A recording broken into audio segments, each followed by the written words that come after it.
क्या मेरी बातों पर कोई विश्वास करेगा? नहीं, बिल्कुल नहीं। बल्कि बोलेंगे वहम है। मगर मेरी बात ध्यान से सुनो, ये सच है। जब तक ये खुद पर नहीं बीतती तब तक ये सब अंधविश्वास ही लगता है। मेरे साथ भी हुआ है। रविवार का दिन था जब मैं, मेरी बीवी गीतिका और मेरा बेटा लक्ष्य एक दूसरे के साथ समय बिता रहे थे। जब भी मुझे घंटी की आवाज सुनाई दी। घंटी की तेज आवाज अचानक सुनकर मैं घबरा गया। मेरा छोटा बेटा लक्ष्य भागते भागते गेट के पास गया, जैसे कि वो इस पल का बेसब्री से इंतजार कर रहा हो। वो जानता हो कि कौन गेट पर आने वाला है। इतने में मेरे बेटे की आवाज मुझे सुनाई दी।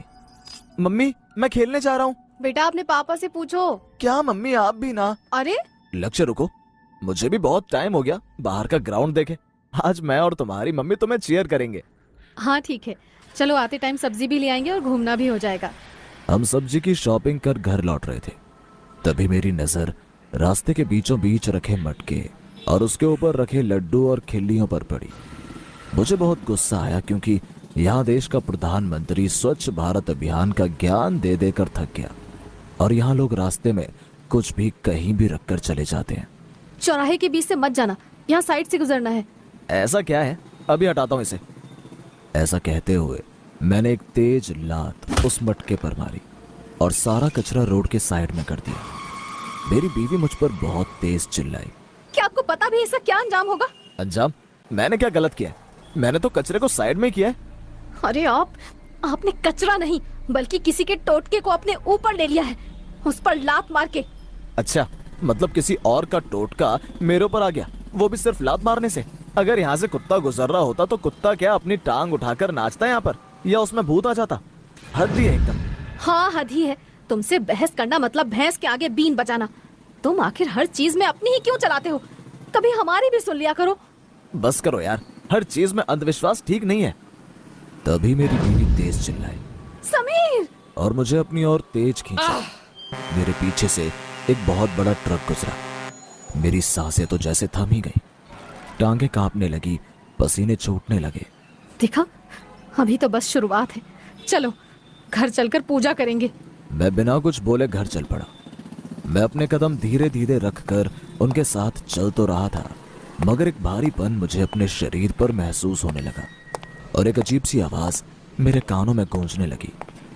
मेरी बीवी और मेरे बच्चे रास्ते में जो भी कुछ मुझसे बोल रहे थे, मुझे उनकी एक बात भी सुनाई नहीं दे रही थी और मैं बस उनकी हर बातों का जवाब हाँ हाँ हूँ, घर चलकर बात करते हैं, इन्हीं से दिए जा रहा था, क्योंकि मुझे उनकी आवाज सुनाई नहीं दे रही थी।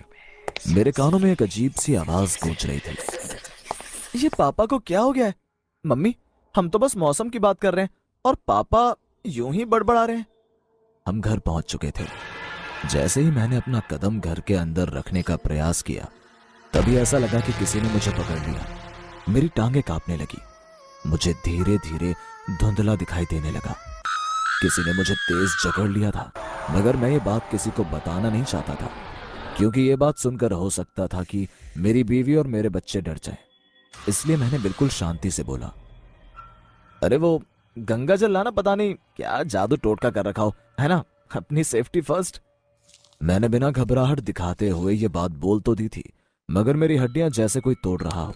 मेरे अंदर कोई चीज चीर फाड़ करके घुसने का प्रयास कर रही हो। ना, क्यों विश्वास कर रहे हो? अब मत करो विश्वास। मेरी आंखों के सामने अंधेरा छाने लगा था। मुझे अपनी बीवी की आवाज बहुत मोटी गूंजती हुई सुनाई दे रही थी।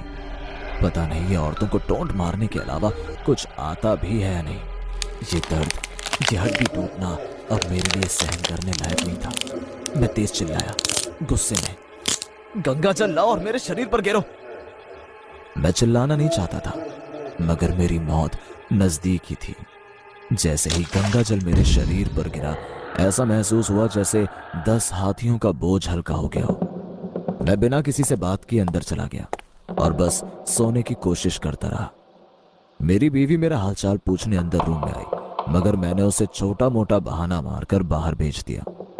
मेरी पत्नी के चेहरे पर साफ देखा जा सकता था कि वो डरी और घबराई हुई मेरी चिंता कर रही है। जैसे तैसे मैंने अपनी रात काटी और दिन के उजाले का इंतजार करना सही समझा। अब दिन का उजाला आ चुका था। मुझे एक तेज आवाज सुनाई दी। मेरे पसीने वहीं छूट गए। जब मैंने पीछे की ओर मुड़कर देखा तो मेरी बीवी खड़ी थी। क्या कोई इतनी तेज चिल्लाता है? तुम आराम से भी तो बोल सकती थी। मैंने आराम से ही बोला है समीर। क्या बात है, तुम इतने घबराए हुए क्यों हो? कुछ तो बात है, आप मुझे बता सकते हो? क्या वो चौराहा? मैं उसे सब बताना चाहता था, मगर वो मेरी बातें सुनकर घबरा ना जाए और इन फालतू बातों पर विश्वास करना शुरू ना कर दे। इस वजह से मैंने उसे इस समय बताना सही नहीं समझा। बताओ समीर, क्या हुआ है?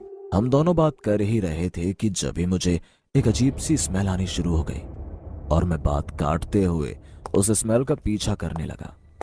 मैंने देखा कि किचन के अंदर दूध उफन रहा था। मेरी बीवी पीछे से तेज चिल्लाते हुए आई। अपशगुन, अपशगुन! आखिर हुआ क्या है?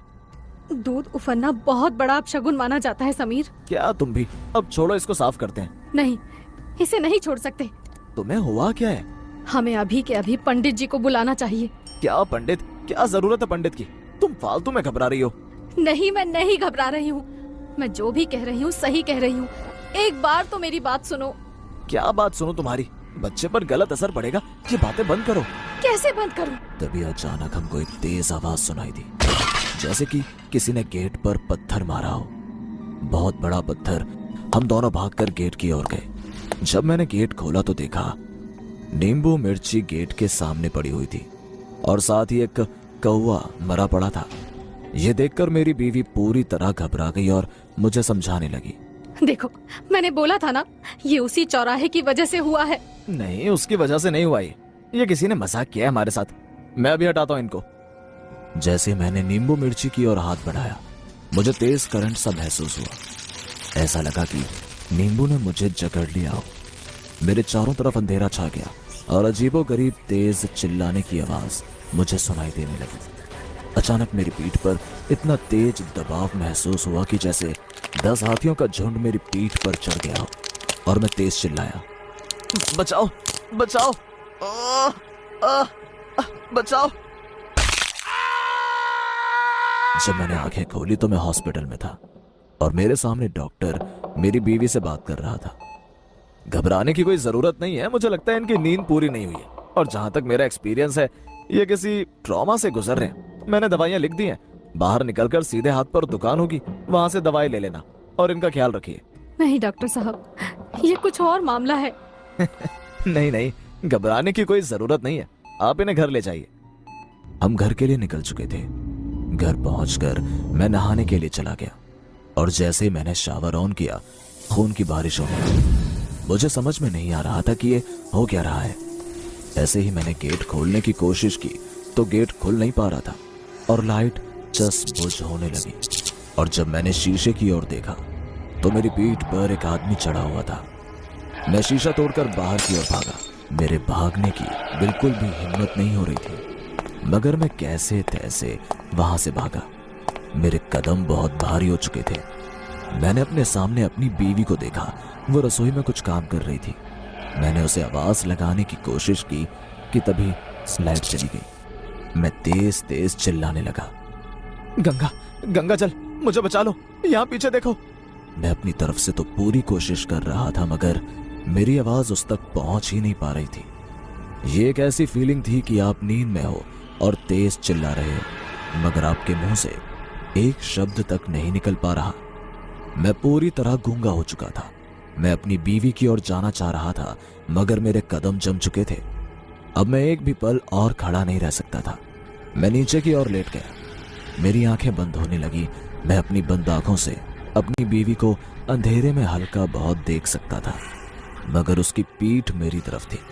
मैं बस दुआ कर रहा था कि बस एक बार वो मेरी तरफ देखे, वो मुझे बचा ले। मैं उसकी हर बात मानने के लिए तैयार था। मेरी हड्डियां अब टूटने लगी थी। मेरी आंखें धीरे धीरे बंद होने लगी। मेरी एक छोटी सी भूल ने क्या से क्या कर दिया। आखिर मेरी मौत के बाद मेरे बच्चों को कौन संभालने वाला था? मगर अब मरने के अलावा कोई रास्ता भी मुझे नजर नहीं आ रहा था कि तभी मेरी नजर साइड में रखे लैंप पर गई। मैंने हिम्मत करके अपने हाथ से टेबल को हिलाया और वो लैंप नीचे गिर गया। नीचे गिरते ही उसकी तेज आवाज ने मेरी बीवी को पीछे मुड़ने के लिए मजबूर कर दिया, मगर मैं अपनी आधी जान गंवा चुका था। मेरी आंखें पूरी तरह बंद हो गई थी।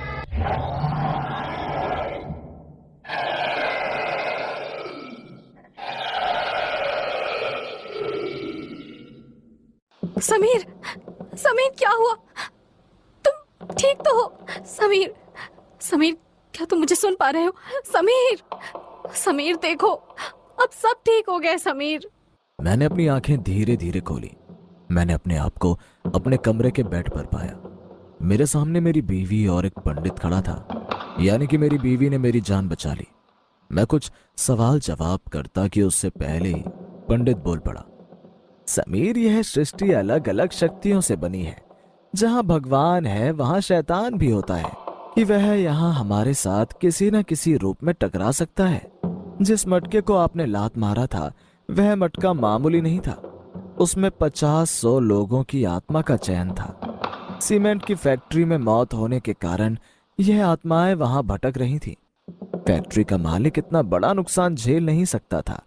फैक्ट्री वापस शुरू करने के लिए उसने जादू टोटका से इन आत्माओं का चयन करके उस मटके में रखा, और आपने जो किया उसका अंजाम आपके सामने ही है।